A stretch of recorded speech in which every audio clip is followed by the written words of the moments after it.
जय हिंद मित्रांनो, JVS अकॅडमीमध्ये आपल्या सर्वांचं स्वागत आहे। यापूर्वीच्या लेक्चरमध्ये आपण नैसर्गिक संख्या, समसंख्या, विषम संख्या हा भाग पाहिला होता। या लेक्चरमध्ये आपण पूर्णांक संख्या व पूर्ण संख्या पाहणार आहोत। पूर्वीचे लेक्चर्स पण पहा। ज्यांना पूर्वीचे लेक्चर्स आणि हे लेक्चर्स आवडणार आहे त्यांनी आवर्जून सबस्क्राइब, लाईक, शेअर आणि कमेंट करावी। ओके, चला तर आपण सुरुवात करूया। पहिलं काय आहे? पूर्ण संख्या। ओके, इथं सध्या पहिलं आपण याच्या पूर्वी पहिले काय शिकलेलो आहोत? नैसर्गिक संख्या, सम आणि विषम संख्या। आता या लेक्चरमध्ये काय शिकणार आहोत? पूर्ण संख्या आणि पूर्णांक संख्या। आता काय आहेत पूर्ण संख्या? पूर्ण संख्या नेमक्या काय आहेत याकडे जाण्यापूर्वी याची एक शॉर्ट रिव्हिजन पाहूया। तसं ते आपण आधी पण पाहिलेले काय, पण माझं असं आहे की मी प्रत्येक नवीन टॉपिक शिकवताना त्याचं जे बेसिक आहे या टॉपिकवर थोडंफार तरी बोलतो। ओके, ते स्पष्ट व्हावं। तर यापूर्वी आपण काय पाहिलं होतं बाळांनो? यापूर्वी आपण पाहिलं होतं नैसर्गिक संख्या, ज्याला आपण इंग्रजीमध्ये काय म्हणतो? नॅचरल नंबर म्हणतो। कोणत्या संख्या नैसर्गिक संख्या आहेत? नैसर्गिक संख्या आपण कॅपिटल एन ने डिनोट करतो, ज्याला की आपण इंग्लिशमध्ये नॅचरल नंबर म्हणतो। कोणत्या संख्या नैसर्गिक संख्या आहेत? एक।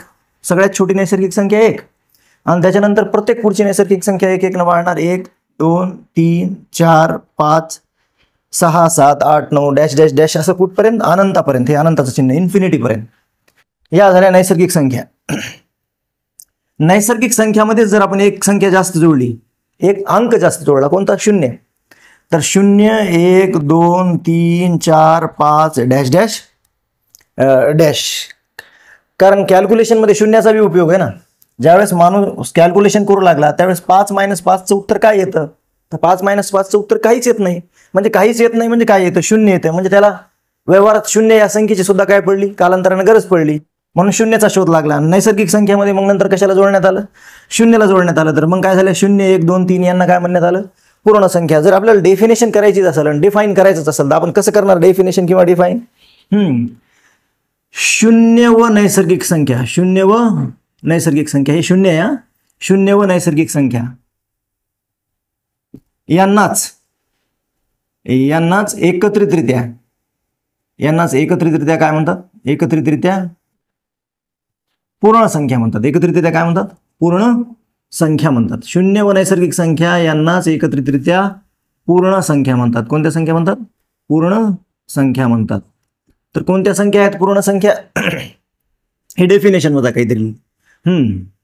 0 1 2 3 डॅश डॅश डॅश अनंतापर्यंत या काय आहेत? या पूर्ण संख्या आहेत। या काय आहेत? या आहेत पूर्ण संख्या। काय आहेत?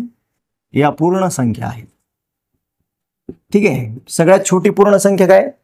सगळ्यात छोटी पूर्ण संख्या आहे 0, आणि त्यानंतर सगळ्यात मोठी पूर्ण संख्या सांगता येत नाही। ठीक आहे, या झाल्या पूर्ण संख्या।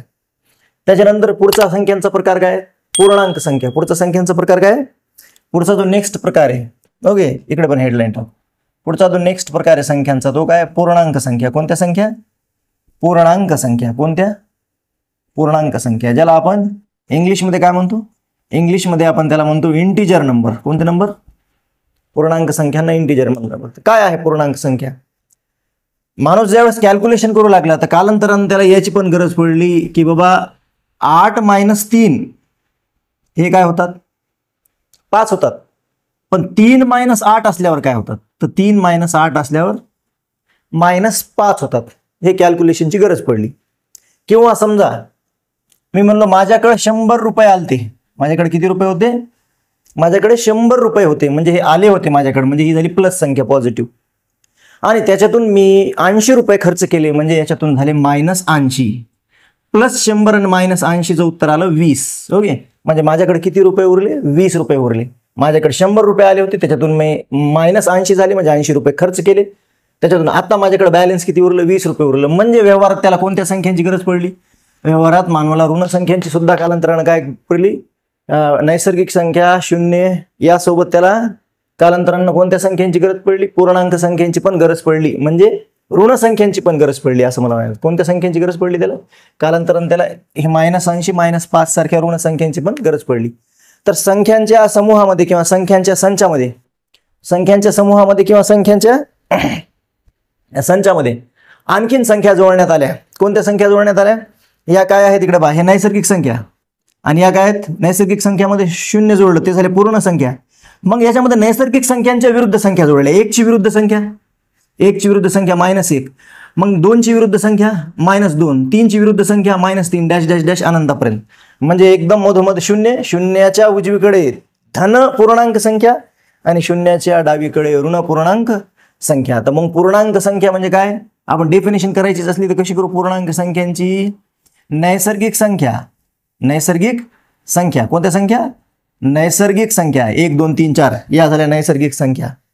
त्याच्यानंतर कॉमा शून्य, नैसर्गिक संख्या शून्य, शून्य म्हणजे 0 हा, व नैसर्गिक संख्यांच्या, व नैसर्गिक संख्यांच्या कोणत्या संख्या? विरुद्ध संख्या. नैसर्गिक संख्यांच्या विरुद्ध संख्या, नैसर्गिक संख्यांच्या विरुद्ध संख्या, opposite numbers. Okay, symbolically opposite number, चिन्हदृष्ट्या यांनाच नैसर्गिक संख्या शून्य व नैसर्गिक संख्याच्या विरुद्ध संख्या यांनाच एकत्रितरित्या, यांनाच एकत्रितरित्या, एकत्रितरित्या काय म्हणायचं? यांनाच एकत्रितरित्या पूर्णांक संख्या म्हणतात. यांनाच एकत्रितरित्या काय म्हणतात? पूर्णांक संख्या म्हणतात. ठीक आहे, चला लिहूया. म्हणतात काय? नैसर्गिक संख्या. हे झाल्या नैसर्गिक संख्या. ओके, या साईडला लिहा. नैसर्गिक संख्या काय? 1 2 3 4 डॅश डॅश डॅश अनंतापर्यंत झाल्या नैसर्गिक संख्या. मग शून्य आणि मग नैसर्गिक संख्यांच्या विरुद्ध संख्या या साईडला, शून्याच्या डाव्या साईडला -1 -2 -3 डॅश डॅश डॅश अनंतापर्यंत. या ठिकाणी शून्याच्या डावीकडच्या संख्या म्हणजे कोणत्याही संख्येच्या डावीकडे असणाऱ्या संख्या त्या संख्येपेक्षा कमी असतात. म्हणजे 3 पेक्षा कमी असणारी संख्या म्हणजे छोटी असणारी संख्या 2, 2 पेक्षा छोटी असणारी संख्या 1, 1 पेक्षा छोटी असणारी संख्या 0, 0 पेक्षा छोटी असणारी संख्या -1, -1 पेक्षा छोटी असणारी संख्या -2, -2 पेक्षा छोटी असणारी संख्या -3. जसं जसं तुम्ही पूर्णांक संख्यांच्या समूहामध्ये डावीकडे जाताल तर प्रत्येक संख्येच्या डावीकडची संख्या ही तिच्यापेक्षा लहान असते आणि तिच्या उजवीकडची संख्या ही तिच्यापेक्षा मोठी असते. म्हणजे उदाहरणार्थ 2, 2च्या डावीकडची संख्या 1 ही तिच्यापेक्षा लहान आहे आणि 2च्या उजवीकडची संख्या 3 ही तिच्यापेक्षा मोठी आहे. हे -2, -2च्या डावीकडची संख्या -3 ही तिच्यापेक्षा लहान आहे. मायनस संख्या जी दिसायला मोठी असते ती ऍक्च्युली लहान असते आणि -2 पेक्षा मोठी संख्या काय? -1 आहे. या ठिकाणी सर्वात लहान ऋण संख्या माहीत नाही काय येतं, म्हणजे -∞, आणि सर्वात मोठी संख्या पण माहीत नाही काय येतं. या ठिकाणी आपण पूर्णांक संख्येच्या सर्व संचामध्ये सर्वात लहान संख्याही सांगू शकत नाही आणि सर्वात मोठी संख्याही सांगू शकत नाही. पूर्णांक संख्या समजा एका संख्या रेषेवर दाखवल्या, पूर्णांक संख्या आपण कशावर दाखवल्या बाळांनो? पूर्णांक संख्या जर आपण संख्या रेषेवर दाखवल्या तर संख्या रेषेवर बरोबर मधोमध काय असतो? बरोबर मधोमध 0 असतो आणि समान समान अंतरावर शून्यापासून समान एकक अंतरावर या खुणा केल्या त्या समान एकक अंतरावर एक संख्या दर्शवते. तर समान एकक अंतरावर समजा इथं 1 ही संख्या दर्शवली, इथं 2, इथं 3, इथं 4, इथं 5. आता इथं बाणाचं टोक टाकलं म्हणजे ही संख्या इकडे, संख्या रेषा इकडे अनंतापर्यंत आहे आणि इकडे समान समान अंतर, जेवढं अंतर हे घेतलेलं आहे. आता मी काही मोजून घेतलेलं नाही पण समान समान अंतर आहे समजून घ्या. हे -1 इकडे काय -2 -3 आणि -4 संख्या रेषा दाखवली समजा आपण. तर मधोमध असणारी संख्या 0, शून्याच्या डावीकडच्या संख्या धनपूर्णांक संख्या आहे. शून्याच्या डावीकडच्या इकडच्या संख्या कोणत्या संख्या आहेत? धनपूर्णांक. त्याला आपण इंग्लिशमध्ये काय म्हणू? Positive integer. कोणत्या संख्या आहेत तिकडच्या? धनपूर्णांक. इंग्लिशमध्ये काय म्हणू आपण त्याला? Positive integer. काय आहे ते? Positive integer. आणि शून्याच्या इकडच्या ज्या संख्या आहेत, शून्याच्या डावीकडच्या ज्या संख्या आहे, शून्याच्या डावीकडच्या संख्या आहे त्यांना काय म्हणतो आपण? ऋण पूर्णांक. काय म्हणतो याला? ऋण पूर्णांक. इंग्लिशमध्ये काय म्हणू त्यांना? Negative integer. काय म्हणून इंग्लिशमध्ये? Negative integer. चला आता पूर्ण संख्या आणि पूर्णांक संख्या काय असतं ते पाहिलं. आता आपण पाहूया परिमेय संख्या. काय पाहूया? परिमेय संख्या. हे शब्द ऐकतात पहा गणितामध्ये, पूर्ण, पूर्णांक, परिमेय, वास्तव. पण बहुतांश विद्यार्थ्यांना यांचं मिळत लागत नाही की हे काय आहे. तर मी सोप्या भाषेत आणि सुटसुटीत भाषेत समजून सांगायला लागलो. आता काय पुढचा चौथा संख्यांचा प्रकार फार इम्पॉर्टंट प्रकार आहे, परिमेय संख्या. कोणत्या संख्या? परिमेय संख्या. परिमेय संख्या ज्यांना आपण इंग्रजीमध्ये काय म्हणतो? Rational number. काय म्हणतो? Rational number. परिमेय संख्यांना आपण इंग्रजीमध्ये काय म्हणतो? Rational number. तर काय आहेत परिमेय संख्या? आता खूप डिटेलमध्ये याच्यावर चर्चा करूया. काय आहेत परिमेय संख्या? ऍक्च्युअली परिमेय संख्यांची डेफिनेशन तुम्ही बेसिक पासून कोणत्याही पुस्तकात पाहिली तर तुम्हाला अशी आढळून येईल. ओके, पी व क्यू पी व क्यू हे काय आहेत? पी व क्यू हे पूर्णांक आहेत.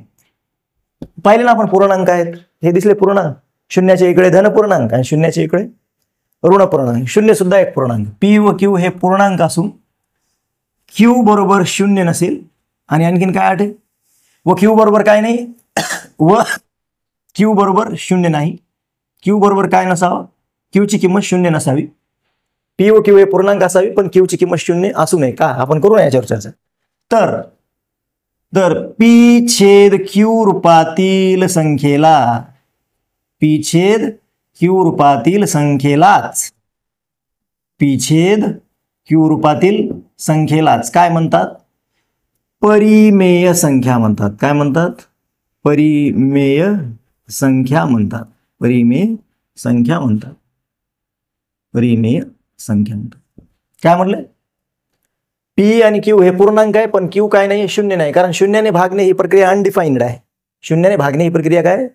क्यूची किंमत शून्य ठेवल्यावर शून्याने भागणे. उदाहरणार्थ पी हे काहीतरी पूर्णांक घेतला, समजा पी ची किंमत 2 घेतली आणि क्यूची किंमत 3 घेतली, तर काय परिमेय संख्या तयार झाली? 2/3. समजा पी ची किंमत 1 घेतली, क्यूची किंमत 5 घेतली, तर कोणती परिमेय संख्या तयार झाली? 1/5. समजा पी ची किंमत -1 घेतली आणि क्यूची किंमत 2 घेतली, तर कोणती परिमेय संख्या तयार झाली? -1/2. समजा पी ची किंमत 8 घेतली आणि क्यूची किंमत -3 घेतली, तर कोणती परिमेय संख्या तयार झाली? 8/-3. या झाल्या परिमेय संख्या. कोणत्या परिमेय संख्या? 2/3, 1/5, -1/2, 8/3 या काय आहेत?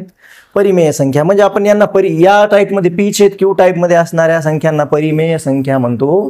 पी क्यू हे पूर्णांक आहेत, क्यू शून्य नाही, तर पी छेद क्यू रूपातील संख्येलाच काय म्हणतात?